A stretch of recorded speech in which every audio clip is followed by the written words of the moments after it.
Okay, let's talk about how to prepare for this final exam.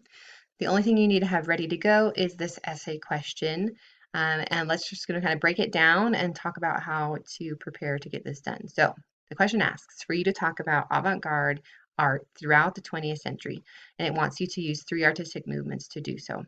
You've got to start with Cubism, and then you can talk about two other movements to just explain how artists are being avant-garde, and then look, as it says, with each movement in their goals, in their styles, in their subject matters, and with their mediums or applications or methods.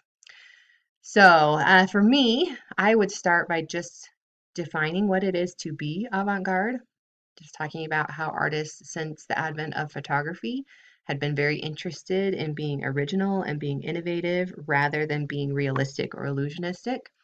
We call that innovation being avant-garde before I jumped into talking about my movements. And actually, if we look at the middle of the question, it says, explain why being avant-garde was important at the beginning of the century. That would be talking about photography and the development of the avant-garde. And then later on, it wants you to talk about why existentialism led artists to even more focus on that innovation and on that originality after mid-century. So um, if it were me and I was setting it up, I would probably set it up chronologically. So I'd probably talk about being avant-garde in photography. Then I would probably talk about Cubism, which is required. And then I would move on from there depending on where I went. So let's just talk about Cubism to start. I would pull up my page on Canvas. Let's go back up here. And here's our page. It looks like you can have a video recap of the historical and artistic context, or you can read through it, whatever works better for you. But what you want to do as you go through this is you want to look for things that Cubism was doing that was new and avant-garde. And remember, we're specifically looking for things with subject matter, with style, with goals, and with mediums or techniques, right? Those are those four areas that the question asks you to focus on. So as we look through the page, we can kind of see some introductory information. And I think right here with this whole point about Cezanne and his multiple perspectives influencing Picasso, that's going to be something that's important for us to bring up. But I think if we scroll down a little bit more, we'll see that come up again with more details. Okay, so the first thing that we want to explain with Cubism is how they are being really avant-garde in their style by focusing on more than one perspective at once. And we would talk about how Cezanne had already done that in Post-Impressionism and that Picasso picked up on that. And then we would talk about how scientific theories of the day kind of added to that same emphasis. Right? So we have the theories of Einstein, we have the theories of Bergson, and how these scientific theories affected works of art, right? That we could show we could show objects rather in works of art from multiple perspectives simultaneously in one work of art. So that's something very avant-garde that they're doing with their style. If we scroll down a little more, we can talk about, or we can see that it talks about more ways that they embrace avant-garde directions. So the first thing it says is that rather than being focused on subject matter or symbolism, they're focused on the formalism of the art. Okay, and that's very avant-garde to just focus on the way art looks without having any like emphasis on the story that's being shown or emphasis on symbolism or social commentary. So I would point that out. And of course, part of the formalist experimentations that the Cubists are doing are those things with time and multiple perspectives, but they're also being really formalist in terms of like subject matter, like those basic formal elements. That's really the subject matter of Cubism. It's less about what's being shown, whether it's a portrait or a still life, and it's more about how it's being shown. So that would be an avant-garde subject matter of Cubism, is those formal investigations. Okay, so we've got the subject matter. We have hinted on some of the things of style when we talked about multiple perspectives, but I think that there's more to be said about how Cubism is avant-garde in terms of style. If we look right here, right, they abstract objects down into fragmented geometric shapes. They put it all on a flattened plane and then they show it from multiple perspectives at once. So I think it would be helpful to just acknowledge that there are three stages of Cubism. You can see it down here that there's early, analytical, and synthetic. But you definitely do not need to talk about the stylistic differences with all of them. That's just too much information for this question. So I think just focusing on these basics of style up here and how the style was avant-garde in that way would be sufficient for this question. So we haven't really had a chance yet to talk about how Cubism was avant-garde with its medium or its techniques. And I think two moments in time is kind of a technique as well as a style. But if we scroll down a little bit more, we can see that they were avant-garde with their mediums because they started to do things like stenciling. That's a technique. Also, new materials like collage and found objects. So those are all things that we could talk about in terms of medium and technique that are avant-garde with Cubism. Okay, and then you could move on from Cubism. You covered the basics there. If we go back to the question, you can choose from Dada, you can choose from abstract expressionism, or you can choose from conceptual art or contemporary art. Now, if you look at the question, it does ask for you to talk about postmodern philosophy and how that also added to this emphasis on being avant-garde. So if it were me, I would probably choose contemporary art because so much of what you would say about contemporary art would be about postmodernism, and then you would be like condensing your essay and making it a little more concise. However, if you like these other movements better, you can totally choose that. You can choose Dada. I like Dada okay, but I would probably choose abstract expressionism or conceptualism for my second movement, and I would probably use contemporary art for my third.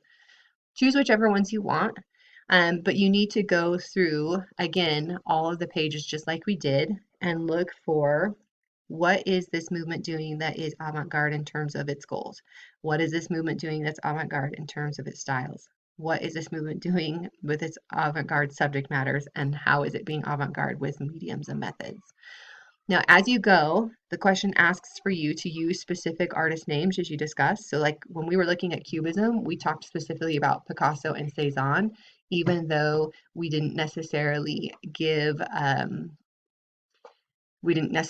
actual example. So just kind of use names like that as you go, and then you're going to give one big example at the end. So you choose your two other movements, but then don't overlook this part of the question, right? Explain why existentialism led artists to innovate after mid-century. So let's go back to our pages.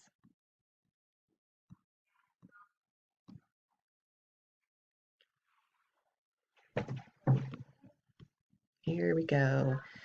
Where are we going to find existentialism? We are going to find that in the historical context of the later 20th century. So here are some other things that are going on. Wars. Okay, looks like we got some kind of crazy canvas formatting there. Sorry about that. But here is the section that talks about existentialism. Okay, this is important because the existentialist philosophy, even though it's really multifaceted, did impact art in a couple of specific ways. Since it's saying there's no absolute truth, it really emphasized the individual and the individual's power to kind of make truth for themselves and make their own way in the world, away from tradition and away from religion.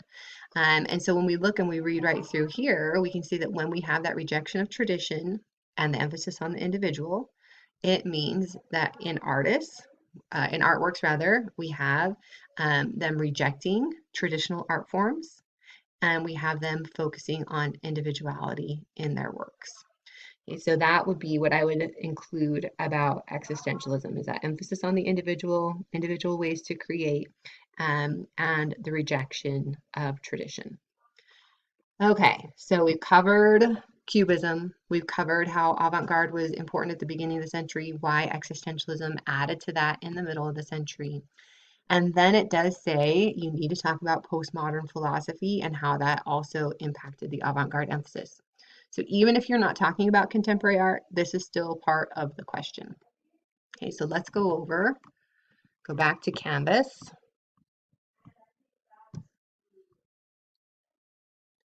And let's scroll down till we find our postmodernism page. Okay, so as you read through this, you're going to just kind of be refreshed in the ideas around postmodernism. We're just doing the very basics of postmodernism here. There's a lot of details that we're leaving out just because this is a lower level class. But essentially, postmodernism says that society is constructed of these social constructs, right? These traditional ideas about how things should be that aren't really based on truth, but they're just based on convention. So postmodernists want to examine all of those carefully and they want to deconstruct them and expose them so that people don't feel so bound by these conventional traditions. I think it'd be helpful to just basically explain that deconstruction and social constructs. I don't think you need to give a ton of detail, but I would just say some of the traditional social constructs that those artists address are right here, right? Class, race, and gender, things surrounding identity, and social systems, politics, religion, and education. Okay, then we want to talk about how it affects art. So when postmodernists are questioning, rejecting tradition, they are really focusing again on the individual's own subjective choice. So this is very similar to what existentialism was already doing. So we mean in art, there's no more emphasis on traditional mediums and methods. People can do whatever they want, right? And we call that pluralism. They can do whatever they want as an individual. Okay, and one of the things they want to reject is the modernism of the past. I would bring that up. And that also is very avant-garde, and that even they focus on originality as being something that is both important and also kind of unobtainable.